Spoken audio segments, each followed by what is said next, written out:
Welcome to This Explainer. Today we're diving straight into the epic, mythological soap opera that is the Mahabharata's prologue. We're going to look at exactly how a single, seemingly microscopic event literally cascades into absolute cosmic tragedy. We're talking the intricate mechanics of divine curses and how the destinies of gods and mortals are just inextricably tangled together. I mean, it's pretty wild to think that the foundation of one of the greatest stories ever told begins with a meteorological fluke, right? Let's trace exactly how one accidental breeze sets off this inescapable chain reaction, just knocking over dominoes that change both the earthly and celestial realms forever. Okay, first up, a disastrous celestial gathering. Our story kicks off high in the heavens, but as you're going to see, these celestial beings, they are just as prone to awkward, completely destructive drama as the rest of us. So, take King Mahabhisha of the Ikshvaku race. This guy was a truthful lord of the earth who basically earned his way into heaven through just unparalleled earthly devotion. We're talking 1,000 horse sacrifices and 100 rajasuyas. That kind of piety gets you a VIP ticket straight to the celestial realms. And because of that elite status, Mahabhisha gets an invite to this massive, totally exclusive gathering to worship Brahman. You know, the grandsire, the ultimate creator deity. Everyone who is anyone in the divine world is present. Royal sages, powerful celestials, the whole shebang. But then, we hit our inciting incident. Right in the middle of this intensely holy assembly, a completely unpredictable fluke of nature, literally just a sudden gust of wind, sweeps through, and it displaces the moon-white garments of Ganga, the magnificent queen of rivers, exposing her.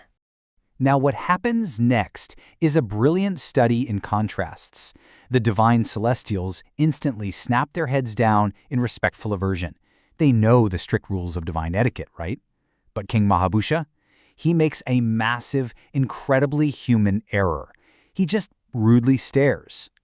You simply cannot disrespect the grandsire's court like that. The consequences drop immediately, and they are devastating. Brahman declares, "Wretch, as thou hast forgotten thyself at the sight of Ganga, thou shalt be reborn on earth." Boom.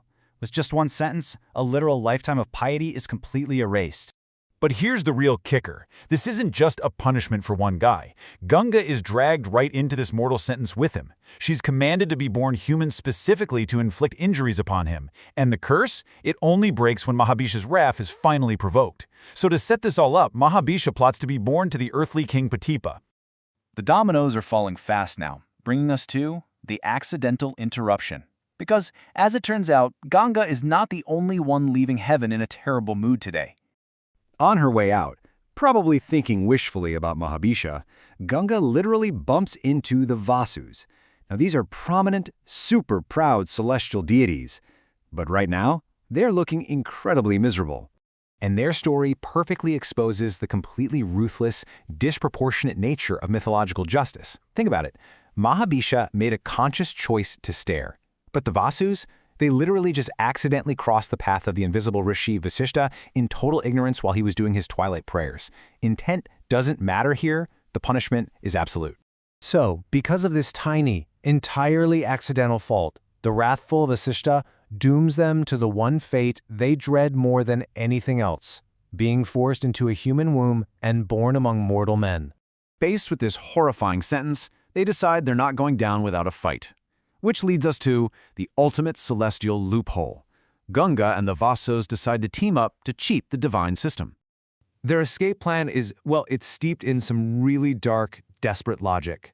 Step 1, Ganga becomes human. Step 2, she gives birth to the Vasus. Step 3, she immediately drowns the newborns. Basically, they'll fulfill the absolute letter of the curse by technically being born, but they escape the spirit of it by avoiding a mortal life entirely.